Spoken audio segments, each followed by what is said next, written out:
Good morning student. पिछली class में हम फंडामेंटल राइट्स पर चर्चा कर रहे थे और हमने आर्टिकल 50 तक पढ़ लिया था, जो जनरल कैटेगरी के लिए एजुकेशनल इंस्टीट्यूट में जो रिजर्वेशन की बात थी वहां तक हमने अध्ययन कर लिया था। हमारा जो टॉपिक है वह है मौलिक अधिकार। मौलिक अधिकार ही हम पढ़ रहे हैं।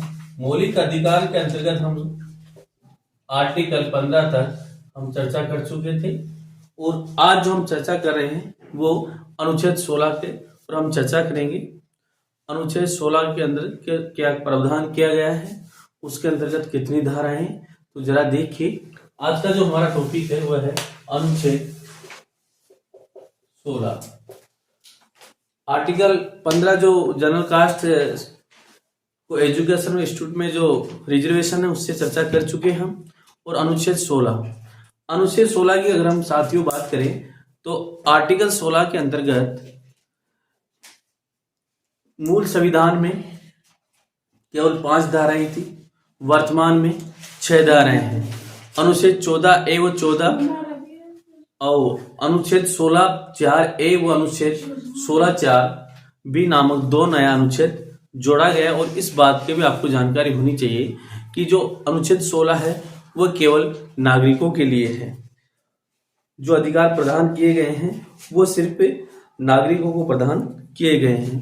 तो जरा देखिए, आज का जो हमारा टॉपिक है वह है आर्टिकल 16। आर्टिकल 16 की हम चर्चा करें तो अनुच्छेद 16 में कुल 6 धाराएं हैं। जरा देखिए, अनुच्छेद 16 में कुल 6 धाराएं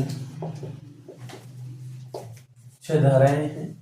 अनुच्छेद 16 के अंदर 6 धाराएं। मूल संविधान में इसके अंतर्गत 5 धाराएं थी।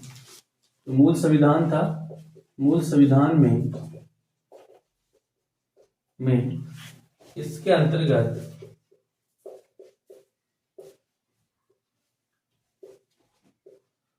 अंतर्गत पांच धाराएं थी। 5 धाराएं थी। और ये जो अनुच्छेद 16 है, इस अनुच्छेद 16 में जो उल्लेख है वह है ये केवल नागरिकों के लिए अधिकार प्रदान किए। अनुच्छेद 16 में प्रदत्त अधिकार केवल नागरिकों के लिए। जरा देखिए, अनुच्छेद 16 में जो प्रदत्त अधिकार है वह केवल नागरिकों के लिए है। नागरिकों के लिए। अनुच्छेद 16(4)A देखिए, अनुच्छेद 16(4)A व अनुच्छेद 16(4)B नामक 2 नए अनुच्छेद जोड़े गए इसमें। अब जरा देखिए, अनुच्छेद 16(1). अनुच्छेद 16(1) पर हम चर्चा कर रहे हैं। तो आर्टिकल 16(1) है वह है सभी नागरिकों को लोक नियोजन प्राप्त करने का समान अवसर प्राप्त होगा। अनुच्छेद 16 कहता है कि सभी नागरिकों को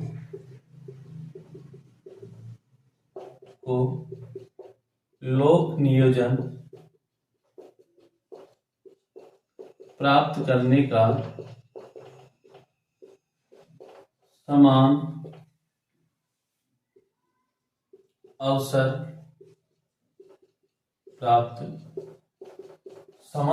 प्राप्त होगा। अनुच्छेद 16(1) कहता है कि सभी नागरिकों को, यानी कि अनुच्छेद 16 में उल्लेख किया गया है कि लोक नियोजन प्राप्त करने का समान अवसर प्राप्त होगा। अनुच्छेद 16(2) में जरा देखिए, इस अनुच्छेद 16(2) में जरा देखिए, अनुच्छेद 16(2) में यह उल्लेख है कि राज्य 16(2) के अंतर्गत यह उल्लेख है कि राज्य किसी भी नागरिक के साथ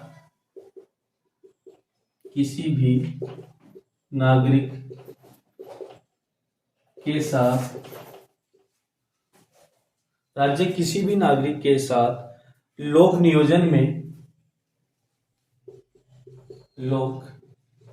नियोजन में धर्म, लोक नियोजन में धर्म, मूल वंश, जाति, लिंग, धर्म, मूल वंश, जाति, लिंग, उद्भव,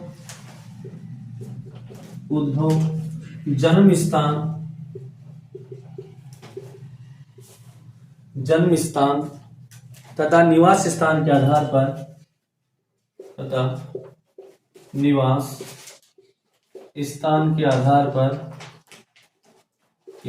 पर भेदभाव नहीं करेगा।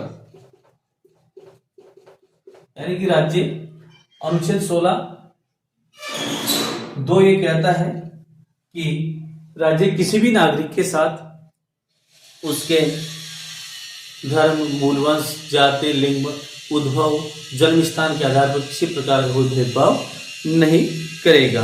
अनुच्छेद 16(3) जरा देखिए, आर्टिकल अनुच्छेद 16(3). अनुच्छेद 16(3) क्या कहता है साथियों कि संसद विधि बनाकर निवास स्थान के आधार पर लोक नियोजन में प्राथमिकता दे सकती है। आर्टिकल 16(3) ये कहता है कि संसद कानून बनाकर यानी विधि बनाकर लोक नियोजन के अंतर्गत साथियों वह प्राथमिकता दे सकती है। तो 16(3) के आधार पर ही 118वां संविधान संशोधन विधेयक लाया गया और 98वां संशोधन द्वारा कर्नाटक और हैदराबाद क्षेत्र को विशेषाधिकार प्रदान किए गए। तो जरा देखिए, अनुच्छेद 16(3) के अंदर संसद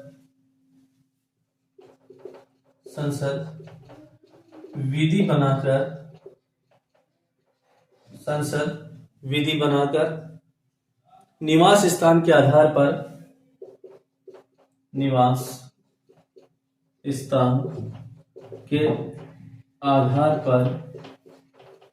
लोक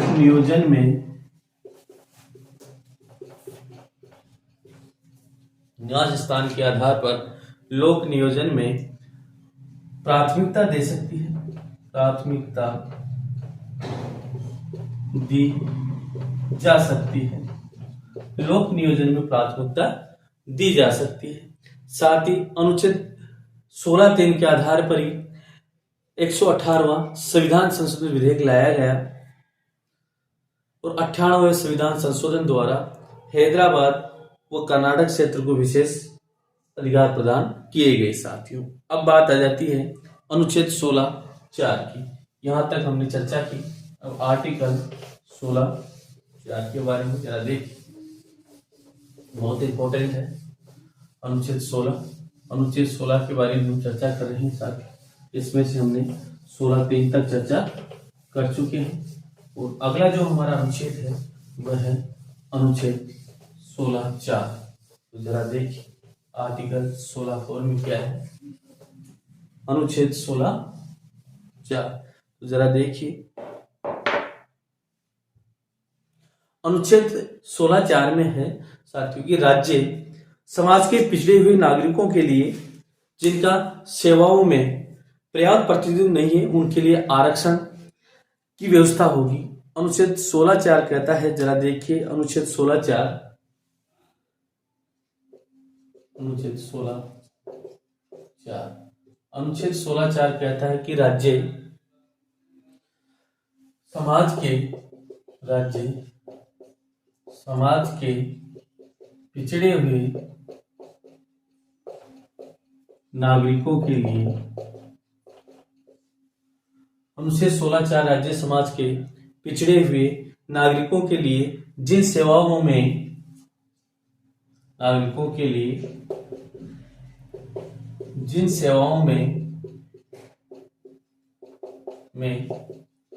पर्याप्त प्रतिनिधित्व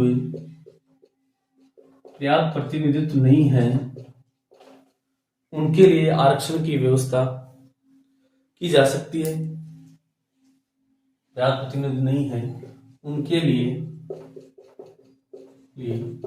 आरक्षण की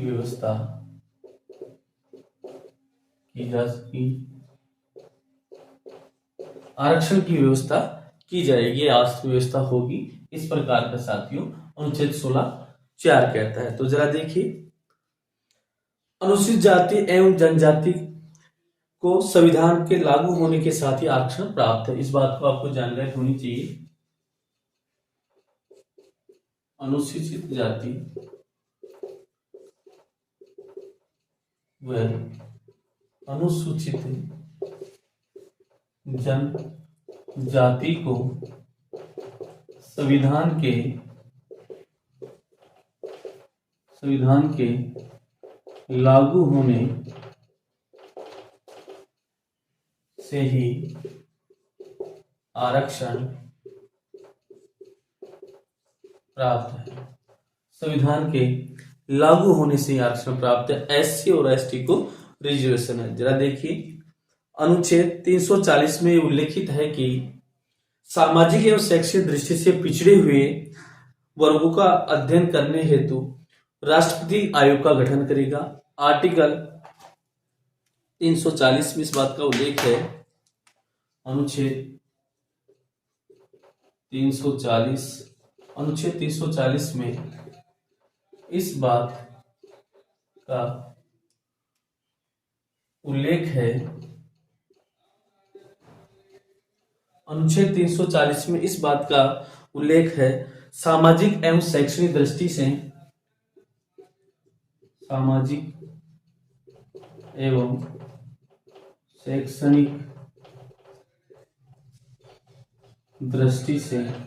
सामाजिक एवं शैक्षणिक दृष्टि से पिछड़े हुए वर्गों का अध्ययन करने हेतु पिछड़े हुए वर्गों का अध्ययन करने हेतु राष्ट्रपति एक आयोग का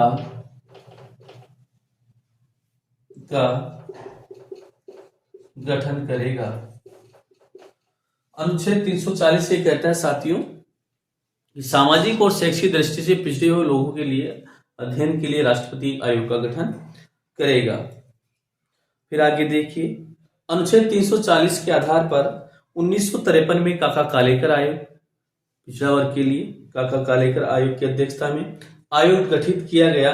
1955 में इस आयोग ने अपना प्रतिवेदन दिया। तो जरा देखिए, अनुच्छेद 340 के आधार पर काका कालेकर की अध्यक्षता में 1953 में एक आयोग गठित किया गया,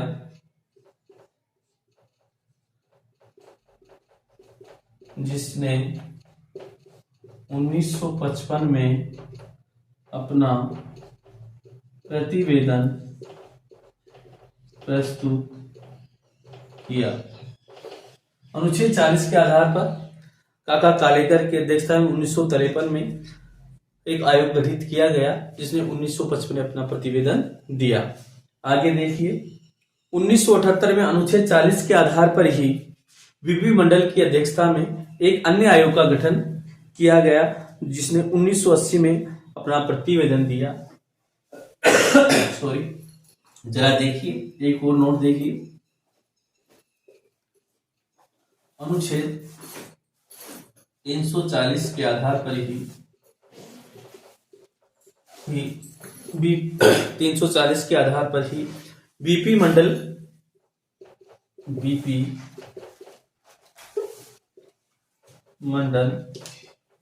की अध्यक्षता में एक आयोग का वीपी मंडल की अध्यक्षता में अनुच्छेद 340 के आधार पर ही वीपी मंडल की अध्यक्षता में एक आयोग का गठन किया गया 1978 में। आयोग का गठन 1978 में किया गया, जिसने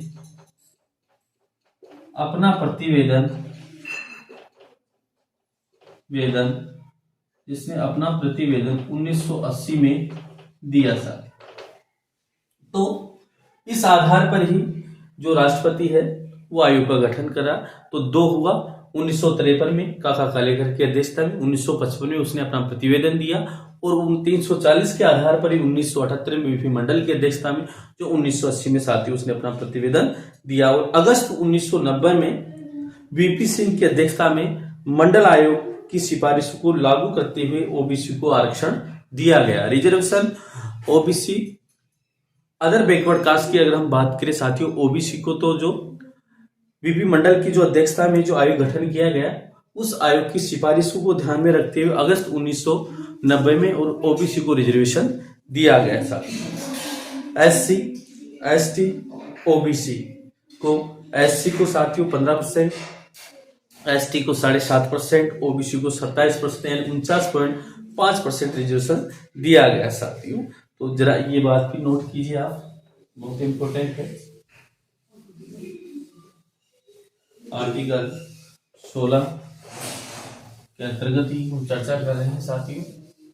तो अनुच्छेद 340 के आधार पर जो आयोग का गठन किया गया, उसी प्रकार वीपी मंडल की सिफारिश को 1990 में लागू किया। जरा देखिए, अगस्त 1990 में वीपी अध्यक्षता में, अगस्त 1990 में वीपी सिंह की अध्यक्षता में, अगस्त 1990 में वीपी सिंह की अध्यक्षता में मंडल आयोग की सिफारिशें, मंडल आयोग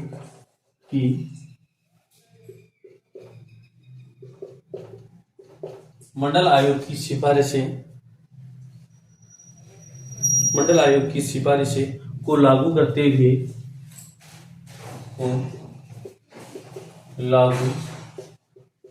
हुए ओबीसी को आरक्षण दिया गया। ओबीसी को आरक्षण दिया गया साथ ही। जरा देखिए आज एसटी, एससी 17%, एसटी, ओबीसी 27%, इस प्रकार साथियों 49.5% हो जाता है। जरा देखिए रिजर्वेशन की अगर हम बात करें तो साथियों, ओबीसी के इस आरक्षण को इंदिरा साहनी बनाम भारत संघ के मामले में चुनौती दी गई साथियों। यानी कि ओबीसी को जो 27% जो रिजर्वेशन दिया गया साथियों, उसको न्यायालय में चुनौती दी गई इंदिरा साहनी बनाम भारत संघ मामले के अंतर्गत। इस बीच सामान्य वर्ग को भी आर्थिक पिछड़ेपन के आधार पर आरक्षण दिया गया, इसे भी चुनौती दी गई। तो हम बात करें जो ओबीसी को जो आरक्षण दिया गया, उस ओबीसी आरक्षण को इंदिरा साहनी बनाम भारत संघ मामले में चुनौती दी गई। इस मामले में साथियों इसको चुनौती दी गई। एससी को जो 70% जो रिजर्वेशन दिया गया, उस मामले में चुनौती दी गई। अब जरा देखिए इंदिरा साहनी बनाम भारत संघ 1992 के मामले में, एक बार दोबारा इसको ढंग से लिखते हैं, जरा देखिए आप। इंदिरा साहनी बनाम भारत संघ 1992, इंदिरा साहनी बनाम भारत संघ 1992 के मामले में, इंदिरा साहनी बनाम भारत संघ 1992 के मामले में उच्चतम न्यायालय ने, न्यायाधीशों की संविधान पीठ ने, उच्चतम न्यायालय ने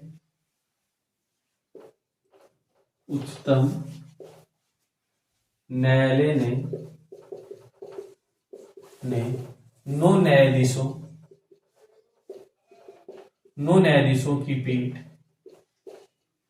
इंदिरा साहनी बनाम भारत संघ 1992 के मामले में उच्चतम न्यायालय के न्यायाधीशों ने 9 न्यायाधीशों की संविधान पीठ ने 16 नवंबर 1992 को निम्न निर्णय सुनाया। 16 नवंबर पीठ ने 16 नवंबर 1992 को निम्न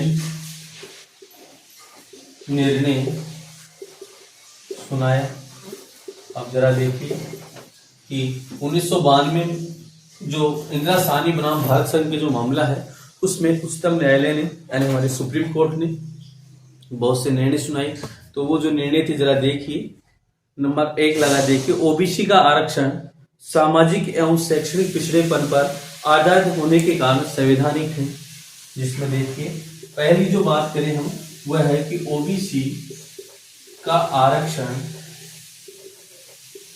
सामाजिक व आर्थिक, ओबीसी का आरक्षण सामाजिक एवं शैक्षिक पिछड़ेपन, सामाजिक एवं शैक्षिक पिछड़ेपन के आधार पर संवैधानिक है, संवैधानिक है। पहला सुप्रीम कोर्ट ने निर्णय दिया इसमें इंदिरा साहनी बनाम भारत संघ मामला 1992 में कि ओबीसी को जो रिजर्वेशन दिया गया है वो सामाजिक और उनकी जो शैक्षिक दृष्टि है उसके पिछड़ेपन के आधार पर दिया गया है, इसलिए संवैधानिक है, पहली बात। दूसरी बात, सामान्य वर्ग को आर्थिक पिछड़े के आधार पर जो आरक्षण दिया, दूसरी बात बताई उन्होंने, सामान्य वर्ग को जो आर्थिक पिछड़ेपन, सामान्य वर्ग को जो आर्थिक पिछड़ेपन के आधार पर आरक्षण देना असंवैधानिक है। साथ ही उन्होंने कहा कि सामान्य वर्ग को जो आर्थिक पिछड़ेपन के आधार पर आरक्षण देना असंवैधानिक है, असंवैधानिक है। आरक्षण देना असंवैधानिक बताया उन्होंने, असंवैधानिक है क्योंकि आर्थिक पिछड़ापन जैसी शब्दावली संविधान में उल्लिखित नहीं है, क्योंकि आर्थिक पिछड़ापन जैसी शब्दावली संविधान में उल्लेखित नहीं है, उल्लेखित नहीं है। और एक और निर्णय दिया कि आरक्षण की अधिकतम सीमा 50% ही होगी। एक और कहा जो रिजर्वेशन है साथियों यानी आरक्षण की जो सीमा है, जो लिमिट है वो 50% ही होगी। ऐसा कौन कह रहा है? सुप्रीम कोर्ट इंदिरा साहनी बनाम मामले के अंदर जो निर्णय सुना रहा है उसमें कह रहा है कि आरक्षण की सीमा 50% ही होगी, लेकिन विषम परिस्थितियों में इसको बढ़ाया जा सकता है। लेकिन विषम अथवा अपवाद स्वरूप परिस्थितियों में इसे बढ़ाया भी जा सकता है, होगी, लेकिन विषम अथवा अपवाद स्वरूप इसे बढ़ाया जा सकता है। 50% ही होगी, लेकिन विषम या अपवाद स्वरूप परिस्थितियों में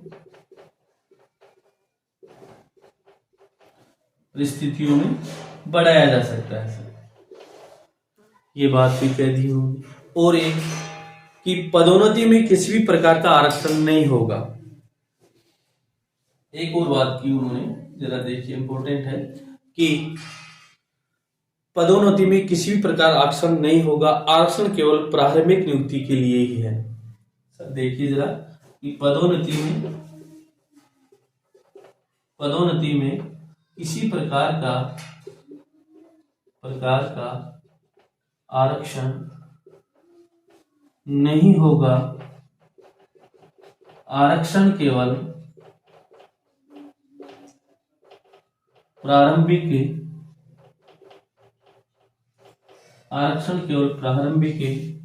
नियुक्ति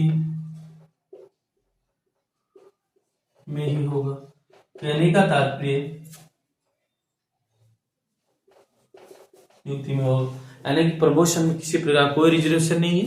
प्रारंभिक जो नियुक्ति है उसी में आपको आरक्षण दिया जाएगा, ऐसा इंदिरा साहनीवाद बनाम भारत संघ 1992 के मामले में कहा गया। दूसरी बात, एक बात और की गई साथियों, क्रीम लेयर वाली। क्रीम लेयर को आरक्षण के दायरे से बाहर किया जाए। क्रीम लेयर्स के मापदंड का निर्धारण सरकार द्वारा किया जाएगा। क्रीम लेयर्स को आरक्षण के दायरे से बाहर किया जाए और क्रीम लेयर का जो निर्धारण है वो सरकार करेगी साथियों। एक बात और कही इन्होंने, और नंबर 5 भी देखिए जरा, क्रीम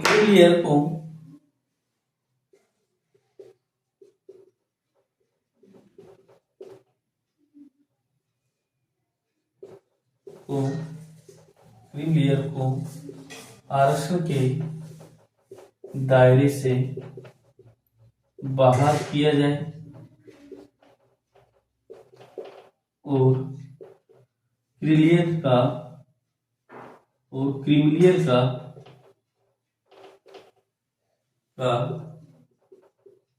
निर्धारण सरकार करेगी। और क्रीमिलियर का जो निर्धारण है वो क्या होगा, सरकार द्वारा किया जाएगा। तो इस प्रकार जो इंदिरा साहनीवाद था भारत संघ वाला 1992 में, तो उच्चतम न्यायालय की 9 न्यायाधीशों की पीठ ने इस प्रकार का निर्णय सुनाया साथियों। इसलिए इंदिरा साहनीवाद को मंडलवाद भी कहते हैं। इसलिए जरा देखिए, इसलिए नोट लगाइए, इसलिए इंदिरा साहनीवाद को मंडलवाद भी कहते हैं। इसलिए इंदिरा साहनीवाद को साथियों मंडलवाद भी कहते हैं। अब जरा देखिए, आप आगे देखिए,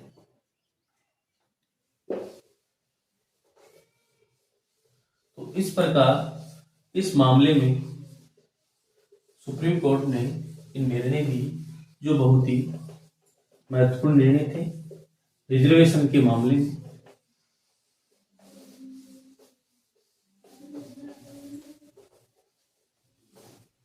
अब जरा देखिए साथियों, इंदिरा साहनीवाद को ही मंडलवाद कहते हैं। क्षेत्रवार संविधान संशोधन 1995 में 69% तमिलनाडु के अंदर हम रिजर्वेशन की बात करते हैं और नई अनुसूची भी शामिल की गई साथियों।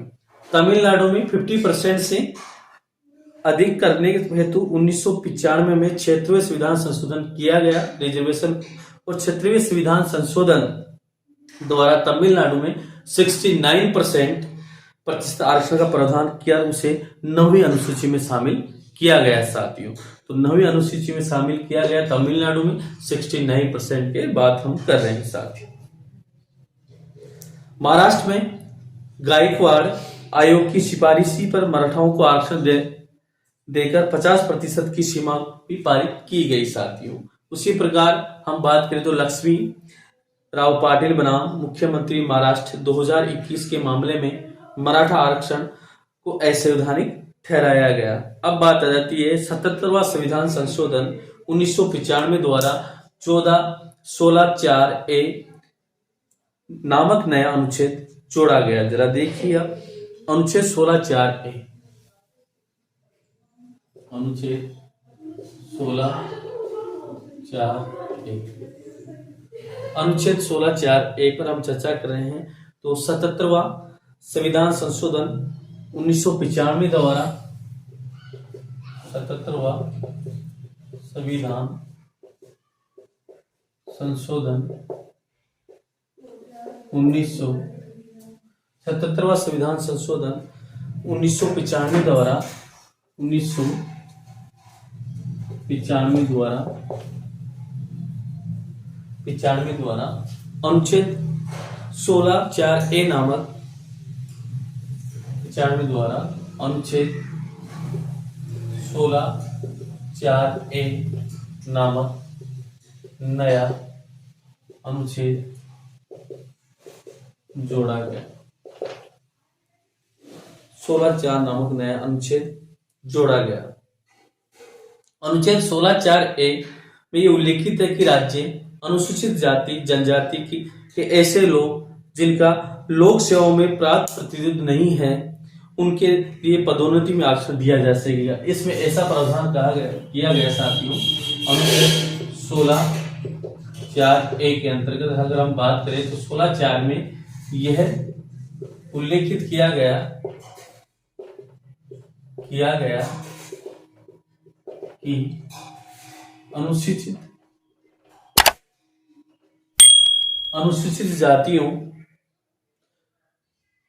जाति जनजातियों का लोक सेवाओं में पर्याप्त प्रतिनिधित्व नहीं होने पर पदोन्नति में यानी प्रमोशन में आरक्षण दिया जा सकेगा, यानी पदोन्नति में रिजर्वेशन दिया जा सकेगा। तो इस प्रकार पदोन्नति में अगर हम रिजर्वेशन की बात करें तो पदोन्नति में जो रिजर्वेशन होगा एससी व एसटी को पदोन्नति में रिजर्वेशन है। वर्ष 2001 में 85वें संविधान संशोधन द्वारा अनुच्छेद 16(a) के अंतर्गत ये प्रावधान किया गया है कि अनुसूचित जाति अनुसूचित जनजाति को आरक्षण में पदोन्नति में वरिष्ठता या वरीयता भी प्राप्त होगी। आरक्षण के साथ साथ उनको वरिष्ठता यानी या वरीयता भी प्राप्त होगी। ऐसा प्रावधान किया गया साथियों वर्ष 2001 में 85वां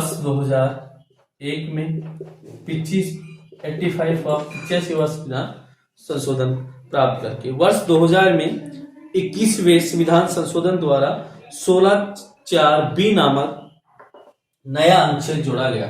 ये भी देखिए,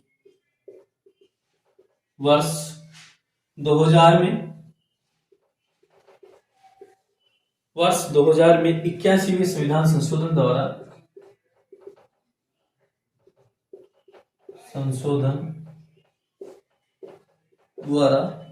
अनुच्छेद 16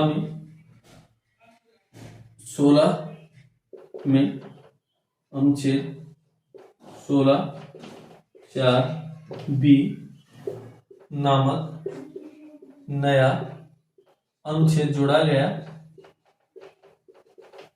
वर्ष 2000 में 81वां संविधान संशोधन द्वारा अनुच्छेद 16(4)(b) नामक नया अनुच्छेद जोड़ा गया। अनुच्छेद 16(4)(b) में उल्लेखित है कि बैकलॉग की भर्ती करते समय 50% आरक्षण की सीमा को भी क्रॉस किया जा सकता है। तो 16(4)(b) का संबंध साथियों अनुच्छेद 16(4)(b) 16(4)(b) का संबंध अनुच्छेद 16(4)(b) का संबंध बैकलॉग भरते समय सीमा 50% से भी ज्यादा आरक्षण क्रॉस किया जा सकता है। तो बैकलॉग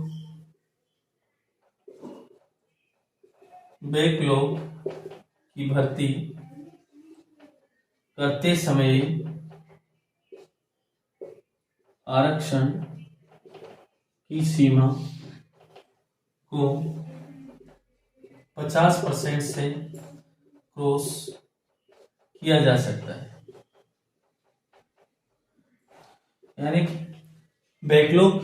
बैकलॉग को भरते समय इसमें प्रावधान किया गया कि अनुच्छेद 16(4)(b) में उल्लेख किया गया कि बैकलॉग की भर्ती करते समय 50% की जो सीमा है रिजर्वेशन की उसको हम क्रॉस कर सकते हैं। अब आ जाता है आर्टिकल 335 पर हम चर्चा करें तो अनुच्छेद 335 में उल्लेखित है कि लोक सेवाओं में अनुसूचित जाति एवं अनुसूचित जनजाति के दावों पर विचार किया जा सकता है। विचार करते समय प्रशासनिक दक्षता को भी ध्यान में रखा जाएगा। बहुत अच्छी बात कही, जरा देखिए 335 में किस बात पर चर्चा करते हैं। अब देखिए जरा,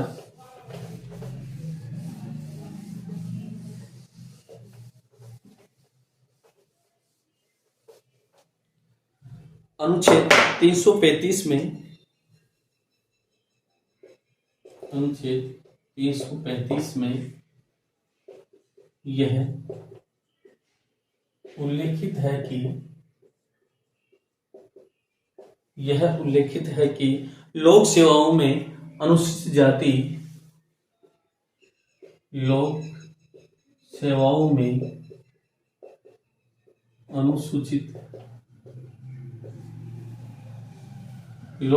में अनुसूचित जाति एवं अनुसूचित जनजाति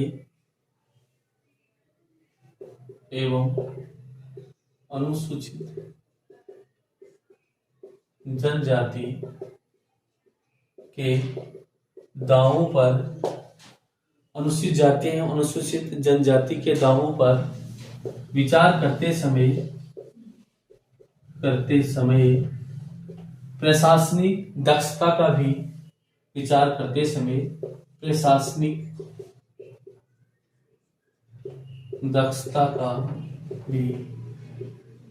ध्यान रखा जाएगा। प्रशासनिक दक्षता का भी ध्यान रखा जाएगा। साथियों, 82वें संविधान संशोधन द्वारा वर्ष 2000 में अनुच्छेद 335 के अंतर्गत ये प्रावधान किया गया कि सेवाओं में एससी व एसटी के दावों पर विचार करते समय अथवा पदोन्नति में उनके दावों पर विचार करते समय अर्हता अंकों में उन्हें छूट दी जाएगी। 82वां अमेंडमेंट द्वारा ये कर दिया गया। जरा देखिए साथियों, 82वें संविधान संशोधन द्वारा, 82वें संविधान संशोधन द्वारा लोक सेवाओं में एससी एसटी को अर्हता अंकों में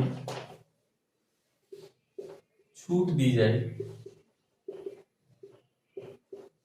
82वें संविधान संशोधन द्वारा लोक सेवाओं में अनुच्छेद 335 के अंतर्गत प्रावधान किया गया, यानी कि आर्टिकल 335 में यह प्रावधान किया गया कि अनुच्छेद 335 में यह प्रावधान किया गया कि उनको है जो एससी और एसटी को अर्हता जो अंक है उसमें छूटें दी जाएगी। अब जरा देखिए आप, एम नागराजन बनाम भारत संघ 2006 के मामले में 77वें, 21वें और 82वें तथा 59वें संविधान संशोधन को चुनौती दी गई और इस मामले में चुनौती को खारिज कर दिया गया। इस प्रकार अगर हम बात करें साथियों, तो आर्टिकल 365 के अंतर्गत उनके दावों पर विचार किया जाएगा। प्रशासनिक दक्षता को ध्यान में रखते हुए, लेकिन फिर उसकी छूट के लिए प्रावधान किया गया। साथियों,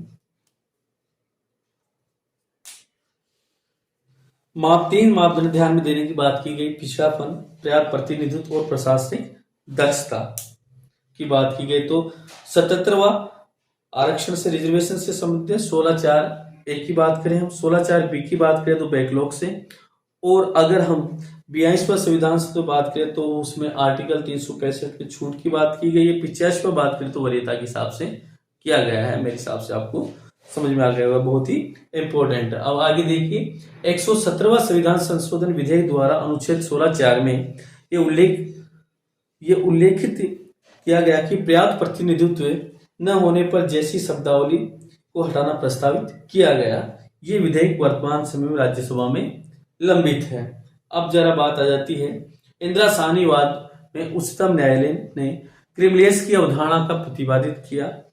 हालांकि 1971 में सत्यनाथन आयोग ने पहली बार क्रिमिलेयर शब्द का प्रयोग किया था। साथियों, जरा देखिए आप,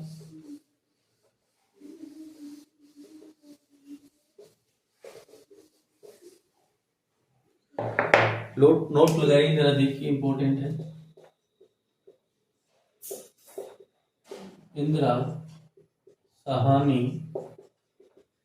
इंदिरा साहनीवाद में उच्चतम न्यायालय ने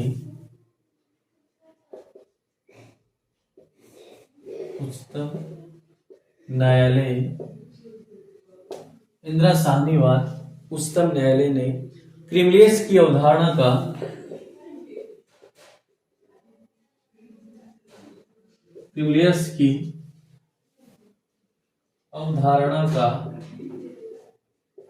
प्रतिपादन किया। क्रीमलेस की अवधारणा का प्रतिपादन किया। हालांकि 1971 में सत्यनाथन आयोग ने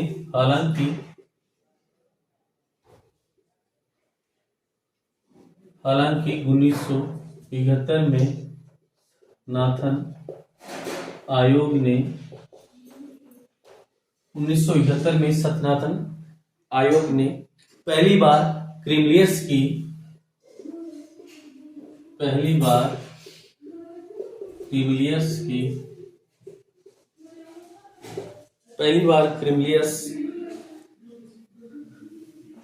शब्द का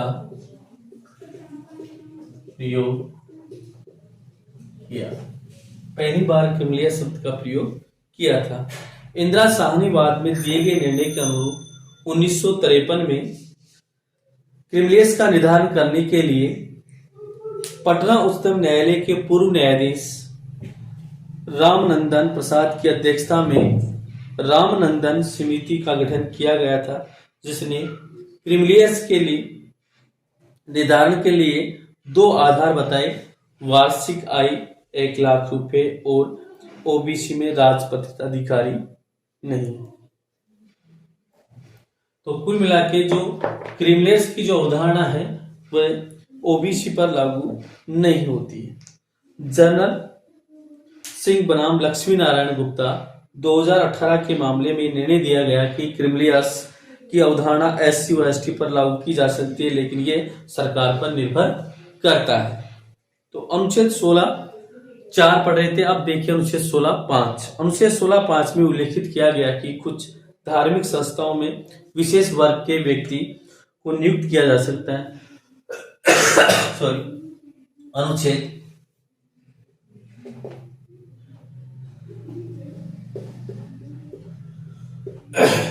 16(5) पर हम चर्चा कर रहे हैं। 16(5) में यह उल्लेखित किया गया,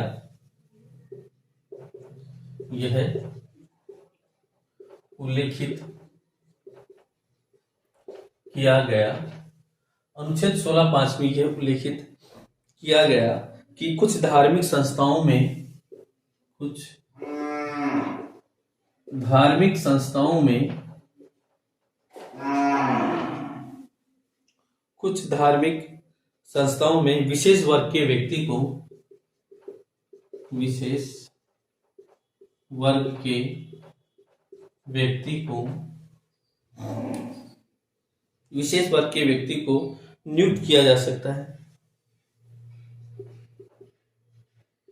नियुक्त किया जा सकता है। अनुच्छेद 16(5) में उल्लेखित किया गया कि कुछ धार्मिक संस्थाओं में विशेष वर्ग के व्यक्ति को नियुक्त किया जा सकता है। अनुच्छेद 16(6) जरा देखिए। अनुच्छेद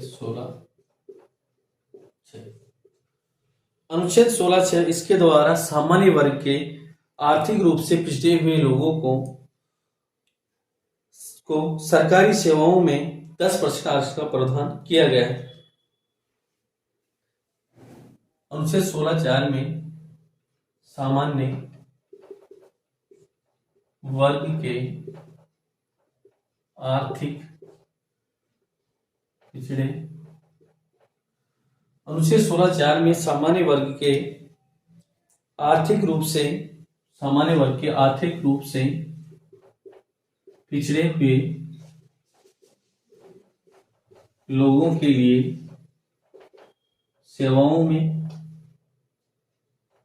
लोक सेवाओं में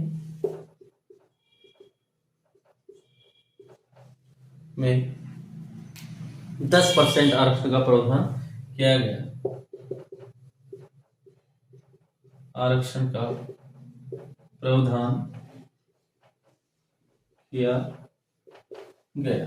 अनुच्छेद 16(6) में सामान्य वर्ग के आर्थिक सामान्य वर्ग के आर्थिक रूप से पिछड़े हुए लोगों के लिए रिजर्वेशन 10% किया गया।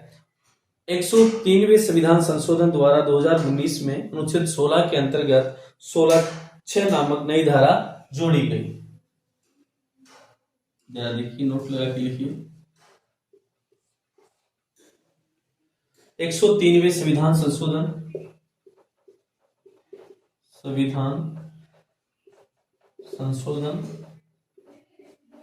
द्वारा 103वें संविधान संशोधन द्वारा वर्ष 2019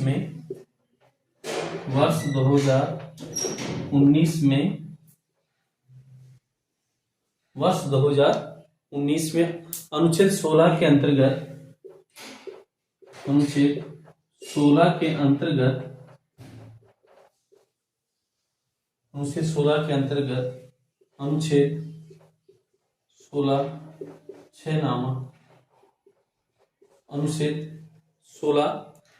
6 नामक धारा जोड़ी गई। 6 नामक धारा जोड़ी गई। इस प्रकार अनुच्छेद 16 में इस चीज का उल्लेख है। जरा देखिए, अब देखिए आगे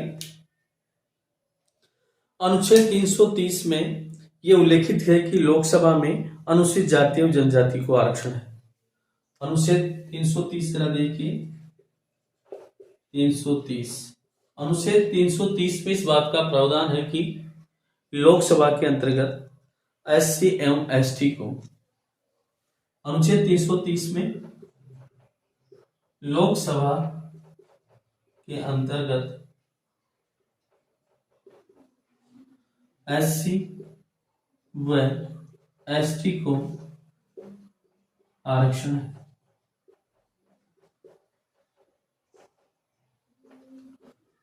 एससी व एसटी को आरक्षण का प्रावधान अनुच्छेद 330 में है। अनुच्छेद 331 में लोकसभा में आंग्ल भारतीय सदस्य निर्वाचित नहीं होने पर राष्ट्रपति इस समुदाय के सदस्यों को पर्याप्त प्रतिनिधित्व देने के लिए 2 आंग्ल भारतीय सदस्यों को नियुक्त या मनोनीत कर सकता है। लोकसभा में अनुच्छेद 332 में यह उल्लेखित है कि विधानसभाओं में एससी व एसटी को आरक्षण प्राप्त है। अनुच्छेद 332 में, अनुच्छेद 331 में आंग्ल भारतीयों के लिए राष्ट्रपति मनोनीत करता था, और अनुच्छेद 332 की हम बात करें तो एससी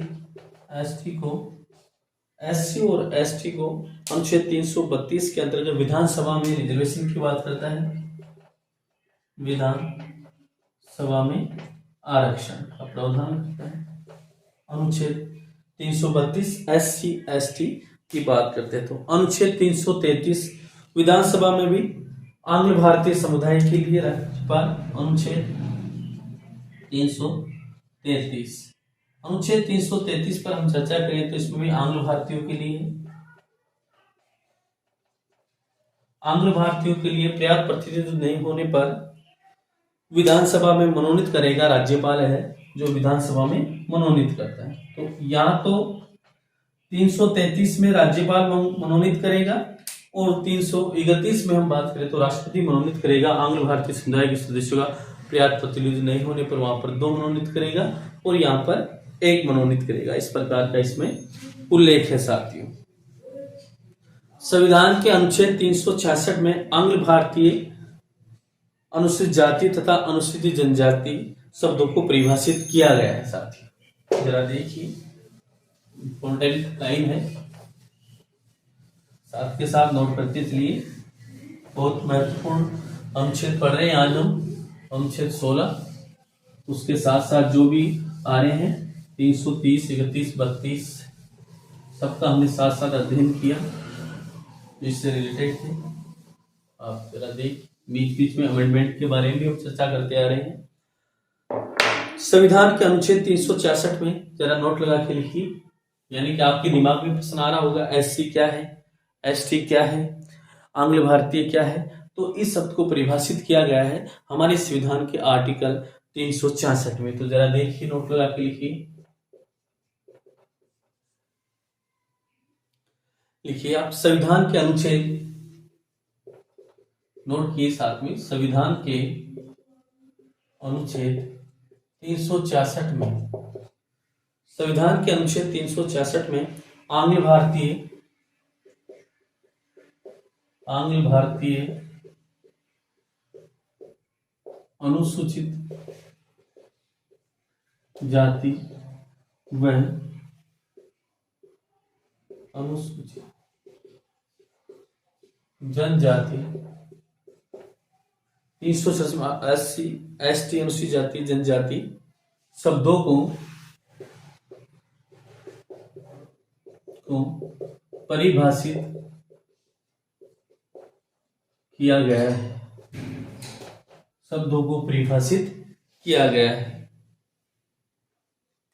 अनुच्छेद, मूल संविधान के अनुच्छेद 334 में यह उल्लेखित था कि अनुच्छेद 330, 331, 332 तथा अनुच्छेद 333 के तहत किए गए परिधान संविधान के लागू होने से 10 वर्ष तक जारी रहेंगे। 95वां संविधान संशोधन द्वारा वर्ष 2009 में इसको 60 वर्ष के स्थान पर 70 वर्ष किया गया। 104वें संविधान संशोधन द्वारा अनुच्छेद 330 व 332 अनुच्छेद में दिया गया आरक्षण 70 वर्ष से बढ़ाकर उसको 80 वर्ष किया गया और यह संशोधन अनुच्छेद 334 में हुआ। इस प्रकार नोट 73वें संविधान संशोधन द्वारा 243D तथा 74वें संविधान संशोधन द्वारा 243T नामक अनुच्छेद जोड़े गए। अनुच्छेद 243D पंचायत राज संस्थाओं में SC, ST तथा 243T नगर पालिकाओं में SC, ST के लिए आरक्षण का प्रावधान किया गया। तो इस बात को नोट कीजिए, इंपॉर्टेंट है, नोट लगा। 73वें संविधान संशोधन द्वारा 73वें संविधान संशोधन द्वारा 243D 73वें संविधान संशोधन द्वारा 243D तथा 74वें संविधान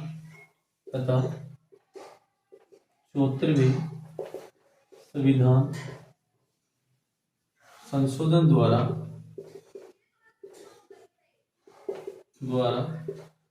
243T नामक अनुच्छेद जोड़े गए। T नामक अनुच्छेद जोड़े गए। अनुच्छेद 243D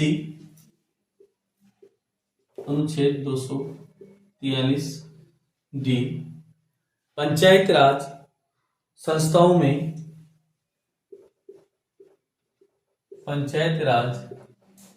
संस्थाओं में SC व ST को आरक्षण की बात करता है। अनुच्छेद 243D पंचायत राज संस्थाओं में SC व ST को संस्थाओं को, और अनुच्छेद 243T नगर पालिकाओं में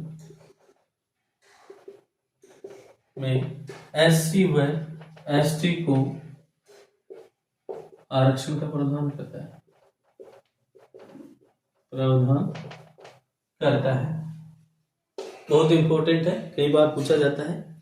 तो 243D की बात करें तो पंचायत राज, और 243T की बात करें तो नगर पालिका जैसी संस्थाओं में SC और ST को रिजर्वेशन की बात करता है। बहुत ही इंपॉर्टेंट बात दर्शाई गई है साथियों।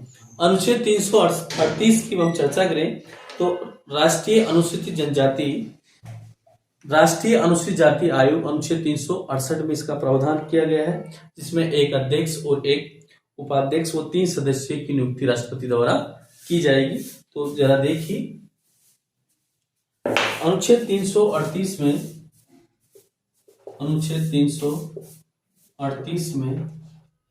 राष्ट्रीय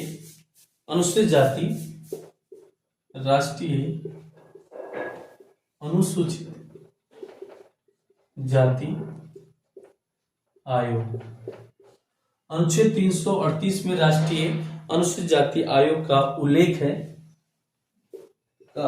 उल्लेख आयोग का उल्लेख है, जिसमें आयोग में एक अध्यक्ष, एक उपाध्यक्ष, आयोग में एक अध्यक्ष व एक उपाध्यक्ष के अलावा एक सदस्य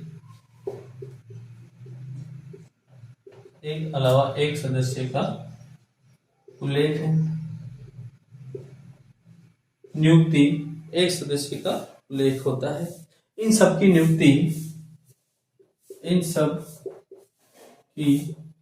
नियुक्ति राष्ट्रपति करता है। इन सब की नियुक्ति तो राष्ट्रीय अनुसूचित जाति आयोग आर्टिकल 338 में इसका उल्लेख किया गया है। साथियों, आगे अगर हम चर्चा करें तो जरा देखिए, अनुच्छेद 300, यह आयोग अनुसूचित जाति के संदर्भ में संवैधानिक के विविध प्रावधानों को क्रियान्वयन निगरानी रखना तथा अनुसूचित जनजाति से संबंधित है। साथियों, अनुच्छेद 338A में राष्ट्रीय अनुसूचित जनजाति आयोग का उल्लेख है। ये राष्ट्रीय अनुसूचित जाति का है। और अनुच्छेद 338A की अगर हम बात करें साथियों, इसमें राष्ट्रीय जनजाति आयोग का उल्लेख, राष्ट्रीय जनजाति आयोग अनुच्छेद 338A में और राष्ट्रीय अनुसूचित जाति आयोग अनुच्छेद 338 में है। अनुच्छेद 338B में राष्ट्रीय पिछड़ा वर्ग आयोग का उल्लेख है। अनुच्छेद 338B में राष्ट्रीय पिछड़ा वर्ग आयोग का उल्लेख है। अनुच्छेद 338B में राष्ट्रीय पिछड़ा वर्ग आयोग का उल्लेख। अनुच्छेद 338 को 102वें संविधान संशोधन द्वारा वर्ष 2018 में जोड़ा गया। अनुच्छेद 338B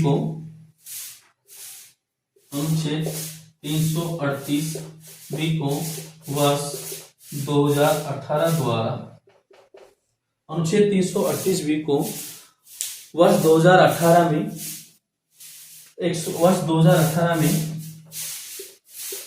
102वें संविधान संशोधन द्वारा जोड़ा गया।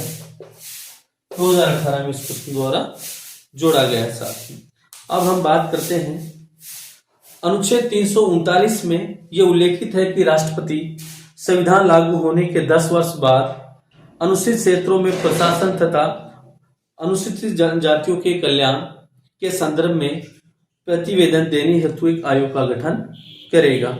अनुच्छेद 339 के आधार पर 1960 में UN डेवर तथा 2002 में दिलीप सिंह भूरिया की अध्यक्षता में 2 आयोग बनाए गए थे। अनुच्छेद 339 के आधार पर ही 1960 में डेवर और 2002 में दिलीप सिंह भूरिया नामक की अध्यक्षता में 2 आयोग बनाए गए थे। किसी भी जाति को अनुसूचित क्षेत्र में, किसी भी जाति को अनुसूचित जाति में शामिल करने के लिए, किसी भी जाति को अनुसूचित जनजाति में शामिल करने के लिए कोई मापदंड संविधान में उल्लिखित नहीं था। डेवर आयोग ने निम्न मापदंड निर्धारित किए, यानी कि कोई भी जो कास्ट होती है उस कास्ट को अगर हमें अनुसूचित जनजाति में शामिल करना है तो उसके लिए साथियों डेवर आयोग ने कुछ मापदंड निर्धारित किए थे। जरा देखिए, डेवर आयोग ने जो मापदंड निर्धारित किए थे किसी भी जाति को, जरा देखिए, जनजाति घोषित करने के लिए जो मापदंड निर्धारित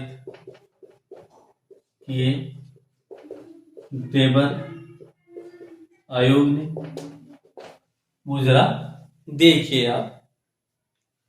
वो डेवर आयोग कहता है कि वो विशेष संस्कृति हो उनकी, पहली बात करता है वो विशेष संस्कृति उनकी जो संस्कृति है, जो पहनाव है, जो रहन सहन है, जो खान पान है, जो रहने के ढंग है, जो तरीके हैं, वो विशेष हो। दूसरा, जंगलों में अथवा जंगल के आसपास निवास करो। दूसरी बात उन्होंने की कि या तो वो जंगलों के अंदर, जंगलों में अथवा जंगलों के आस पास निवास, या तो वो जंगलों में रहे या जंगलों के आसपास वो निवास करे।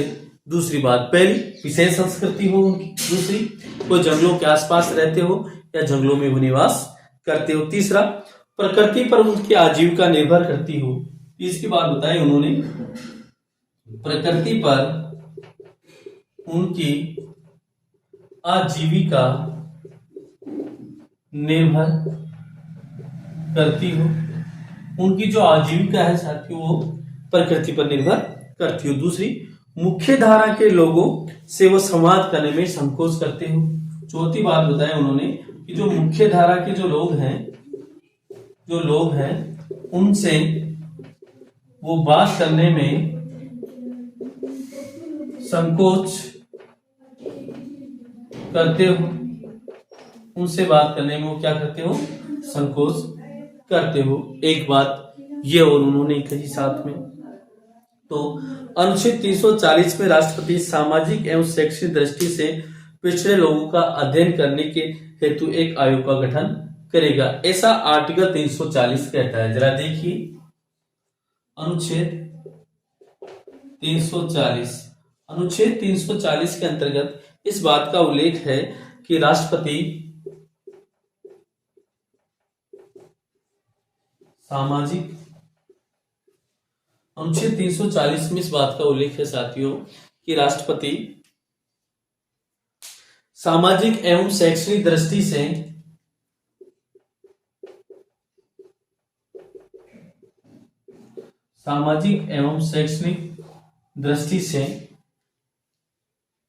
पिछड़े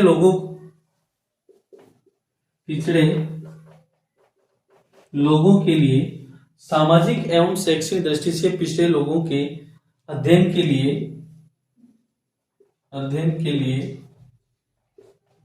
एक आयोग का गठन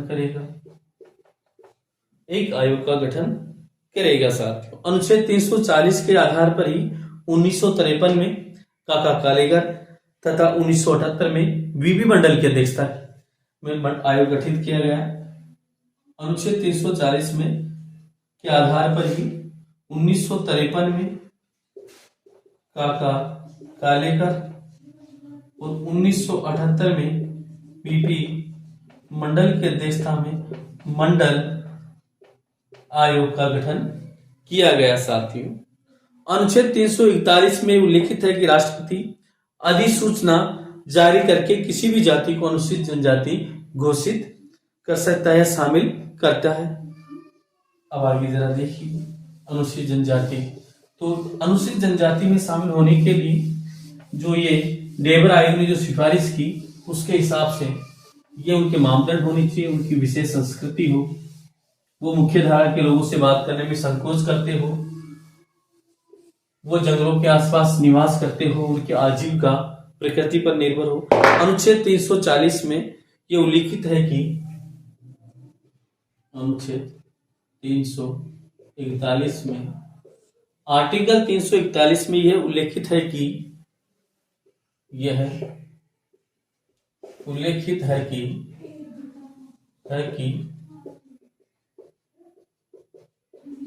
राष्ट्रपति अधिसूचना जारी करके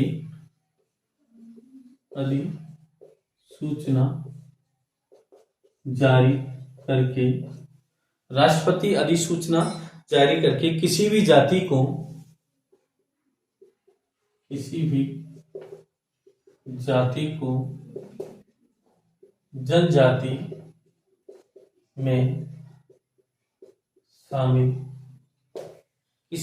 को जनजाति में शामिल करते हैं।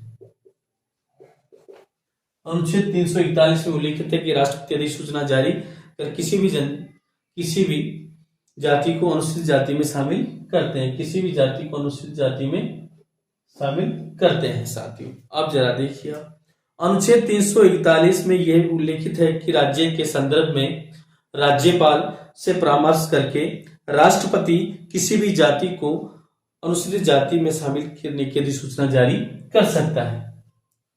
अनुच्छेद 341 में यह भी उल्लेखित है, साथ में जो आर्टिकल है आपका अनुच्छेद 341 है में यह भी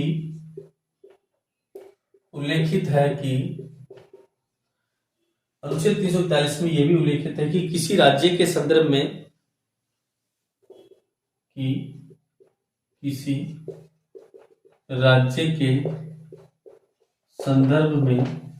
किसी राज्य के संदर्भ में राज्यपाल से परामर्श करके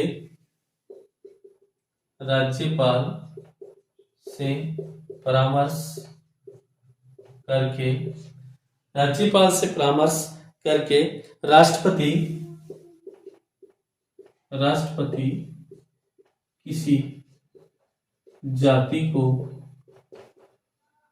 अनुसूचित जाति घोषित कर सकता है या शामिल करता है उसकी अधिसूचना जारी करके। साथियों, अनुच्छेद 342 में किसी भी जाति को अनुसूचित जनजाति यानी कि 341 SC और अनुच्छेद 342 की हम बात करें तो ST, यानी कि अनुच्छेद 342 में इस बात का प्रावधान है कि राष्ट्रपति किसी भी जाति को जनजाति घोषित करता है, जनजाति में शामिल करता है। राज्य के संदर्भ में परामर्श करके वो बात इसमें बताई गई है। अनुच्छेद 342A में किसी जाति को राष्ट्रपति अधिसूचना जारी करके पिछड़ा वर्ग की बात करता है। अनुच्छेद 342A की हम बात करें तो ये OBC की बात है, पिछड़ा वर्ग में यानी राष्ट्रपति किसी भी जाति को OBC में शामिल करने की अधिसूचना जारी कर सकता है, ऐसा आर्टिकल 342A कहता है। साथियों, 102वें संविधान संशोधन द्वारा वर्ष 2018 में 342A नामक अनुच्छेद जोड़ा गया था। 102 इंपॉर्टेंट बात है, 102वें संविधान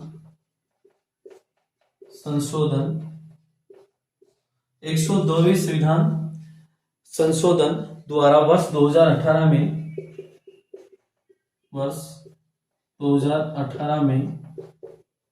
अनुच्छेद 342A नामक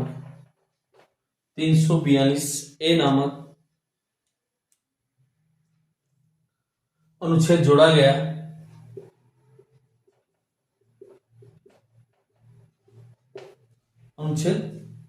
गया साथियों। इस प्रकार आर्टिकल 16 का अध्ययन कर रहे थे साथियों। अनुच्छेद 16 को हमने बहुत ही विस्तृत ढंग से समझा। उसके साथ साथ अनुच्छेद 16 के अंदर जो 5-6 धाराएं उन सबको पढ़ा, उन सब अनुच्छेदों को पढ़ा। उनके साथ साथ जो इससे जो रिलेटेड जो आर्टिकल थे उन सभी का हमने अध्ययन किया। आज की जो हमारी क्लास है वो यहीं समाप्त होती है। नेक्स्ट जो हमारी क्लास होगी हम आर्टिकल 17 लेके आएंगे। धन्यवाद।